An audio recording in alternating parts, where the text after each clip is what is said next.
Okay जी, ये अब आपके सामने एक एग्जांपल है। इसके अंदर अगर आप देखें तो ये जो जियोफेस है it is 200s over s+2 into s+10। ठीक है जी, ये ऑलरेडी आपके पास जो है ये जो है इसके अंदर सबसे पहला काम हमने ये करना है कि इसको जो है वो स्टैंडर्ड फॉर्म में, ये है ही नहीं तो इसको हमने स्टैंडर्ड फॉर्म में लेके आना।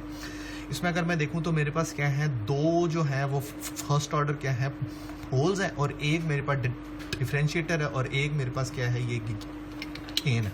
लेकिन ये नहीं है गेन। अभी आपको आइडिया होगा कि वो क्या है, वो what is the value of your के।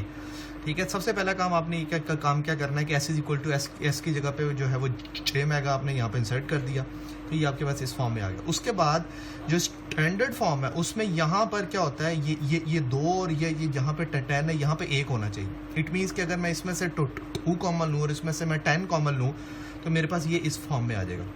यहाँ पे आ जाएगा 2 कॉमन आ जाएगा तो क्या बनेगा 1/j मेगा/2 बन जाएगा, और इसमें से अगर मैं 10 कॉमन लूँ तो 1+j मेगा/10 बन गया। तो ये 2 और 10 जो है ये आपस में मल्टीप्लाई होकर क्या बने 20 बन गए, और ये 20 और आपस में ये कैंसिल आउट हुए, तो मेरे पास आंसर क्या बना 10j मेगा ओवर 1+j मेगा/2 इंटू 1+j मेगा/10। नाउ ये जो है अब आपके पास, now this is your standard form. आपने सबसे पहला काम ये करना है, जब भी आपको फंक्शन दिया हो तो उसको स्टैंडर्ड फॉर्म में लेके। अब अगर ये स्टैंडर्ड फॉर्म में आ गई है, अब मैं इसका मैग्नीट्यूड और मैं इसका फेज फाइंड आउट कर सकता हूँ। इसका वो क्या होगा, मैग्नीट्यूड क्या होगा, इसका अलहदा होगा। ये क्या है, ये आपके पास एन है ना, इसका मैग्नीट्यूड अलहदा, और ये क्या है, ये आपके पास ये क्या है, इट इज़ योर डिफरेंशिएटर, इसका मैग्नीट्यूड अलहदा। ये क्या है, ये फर्स्ट ऑर्डर पोल है जिसकी जो कॉर्नर फ्रीक्वेंसी क्या है 2 है, तो इसका मैग्नीट्यूड अलहदा। और ये क्या है, ये आपके पास क्या है, ये एक और मेरे पास क्या है पोल है जिसकी कॉर्नर फ्रीक्वेंसी मेरे पास 10 है, तो इसका मैग्नीट्यूड अलहदा। ठीक है, तो ये क्या है, इन चारों के जो मैग्नीट्यूड है वो अलहदा है, और इसके ऊपर अब लॉग का फार्मूला जब मैं इसको डीबी में चेंज करूंगा तो ये आपस में ऐड या वो हो रहे होंगे, सब्ट्रैक्ट हो रहे होंगे, उस पर मैं अभी आता हूँ बाद में। उसके अलावा जब फेज की बात हो रही होगी तो ये क्या है, ये एक कांस्टेंट वैल्यू है, तो कांस्टेंट वैल्यू का जो फेज है वो हमेशा क्या होता है 0 होता है। ठीक है, और ये क्या है, ये j मेगा, ये j मेगा क्या है डिफरेंशिएटर, इसका जो फेज होता है वो पॉजिटिव 90 के इक्वल होता है for all values of omega, ये हम ऑलरेडी देख चुके हैं। तो 90 डिग्री माइनस इसका वो क्या है, फेज क्या है, वो है tan inverse of imaginary over real, और इमेजिनरी पार्ट क्या है ओमेगा/2 ओवर 1, तो it will be equal to minus tan inverse of ओमेगा/2, क्योंकि ये डिनोमिनेटर में है। तो ऊपर वाले का दोनों का फेज ऐड हुआ, यानी कि 0 + 90 डिग्री ऐड हुए, और ये जो डिनोमिनेटर के आपस में ऐड हो रहे हैं, लेकिन ऊपर वाले में से क्या हो रहे हैं, ये सब्ट्रैक्ट हो रहे हैं। और यहाँ पे क्या आएगा माइनस tan इनवर्स ऑफ ओमेगा/n के आपके पास यहाँ पे ये इक्वल आ जाएगा। ठीक है जी, अब मैं यहाँ पे इसका वो देखूंगा, मैं मैग्नीट्यूड जो है वो डीबी के अंदर मेरे पास कैसे होगा। तो सबसे पहले क्या होगा, ये वाला जो 10 था इसका जो मैग्नीट्यूड है वो क्या होगा, वो 20 log 10 of 10 plus 20 log 10 of j mega minus 20 अब ये क्या है, ये माइनस में है क्योंकि लॉग में ऊपर नीचे जो वैल्यूज होती हैं वो आपस में क्या हो रही होती हैं, लॉग का जो सेकंड फार्मूला जो हमने लिखवाया था वो आपस में क्या हो रहा था, वो माइनस हो रहा होता है। ये दोनों कहते हैं, इनके बीच में डॉट था, तो ये इनके जो लॉग की जो वैल्यूज है, इंडिविजुअल वैल्यूज जो है वो आपस में ऐड हो गई, और ये भी दोनों आपस में ऐड हो रही है, लेकिन ऊपर वाले में से ये क्या हो रही है सब्ट्रैक्ट, तो इसके साथ भी माइनस और इसके साथ भी क्या है माइनस का साइन आ गया।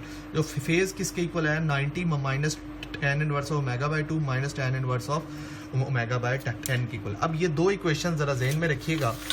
Now I am going to plot. अब ये है आपके पास, now this is your semi log paper. ठीक है, इसके अंदर ये क्या है, ये अगर आप ये देखें तो ये बॉक्सेस हैं। एक जो बिग बॉक्स है इसको मैंने एक डेकेड इसको मैंने कहा है कि मेरा क्या है, ये एक डेकेड है, यानी कि यहाँ से स्टार्ट किया मैंने 10⁻⁻², 10⁻⁻1, 10⁻0, 10⁻1, 2 और 3 and 4 and so on and so forth। ठीक है, और एक्स एक्सिस के ऊपर ये थी वैल्यू, वाई एक्सिस पे मैंने 0 dB, 20 dB, 40 dB, 60 dB, 80 dB, और इसी तरीके से एक्स एक्सिस के नीचे -20, -40, -60 और -80 मैंने यहाँ पे लिखा। सबसे पहली चीज़ क्या है, मुझे यहाँ से आइडेंटिफाई करनी है कि मेरे पास जो है इस सिस्टम में 2 पोल्स हैं और एक 0 है, उनकी वो क्या है कॉर्नर फ्रीक्वेंसीज क्या है। इसकी कॉर्नर फ्रीक्वेंसी 2 है, इसकी कॉर्नर फ्रीक्वेंसी 10 है, और इसकी कॉर्नर फ्रीक्वेंसी 1 है, क्योंकि जो डिफरेंशिएटर और इंटीग्रेटर की जो कॉर्नर फ्रीक्वेंसी है जो ओमेगा इक्वल टू क्या होती है 1 होती है, यानी कि 10⁻0 होती है। और ये जो है ये जो 10 है इसका जो मैग्नीट्यूड जो है ये मेरे पास यानी कि log 10 ऑफ 10, ठीक है, इंटू 20, यानी कि अगर मैं ये देखूं तो ये इट इज़ इक्वल टू ये जो इसकी वैल्यू 1 बनती है तो 1 इंटू 20 बनता है। तो सबसे पहला काम मैं ये करूँगा कि यहाँ पे जो ये जो चारों कंपोनेंट जो मेरे पास आ रहे हैं 1, 2, 3 एंड 4, इनके मैं इंडिविजुअली देखूंगा कि मैग्नीट्यूड प्लॉट है कैसे, वो मैं पहले प्लॉट करूंगा, एंड के ऊपर सबको सम कर दूंगा। तो सबसे पहले मैं इसको देखूंगा कि ये वाला जो पार्ट है जो कांस्टेंट पार्ट था जो कि के वाला पार्ट था, इसका जो मैग्नीट्यूड आ रहा है वो 20 के इक्वल आ रहा है, यानी कि 20 dB आ रहा है।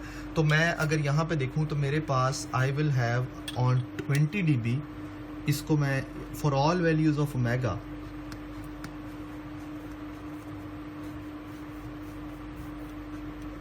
ठीक है जी, मैंने ये जो है ये 20 dB पे मैंने ये क्या कि एक स्ट्रेट लाइन खींच दी और इसके ऊपर मैं यहाँ पे मेंशन कर देता हूँ कि ये क्या है मेरा, ये मेरा 20 log 10 ऑफ 10 है, ठीक हो गया। अच्छा, उसके बाद क्या है, अगली फॉर्म मेरे पास क्या है, मेरे पास क्या है एक डिफरेंशिएटर। डिफरेंशिएटर क्या होता है, वो 10 to the power 0 से वो स्टार्ट होगा और हर डेकेड में वो 20 जो है पॉजिटिव 20 dB हर डेकेड के हिसाब से वो क्या हो रहा होगा, इंक्रीज हो रहा होगा।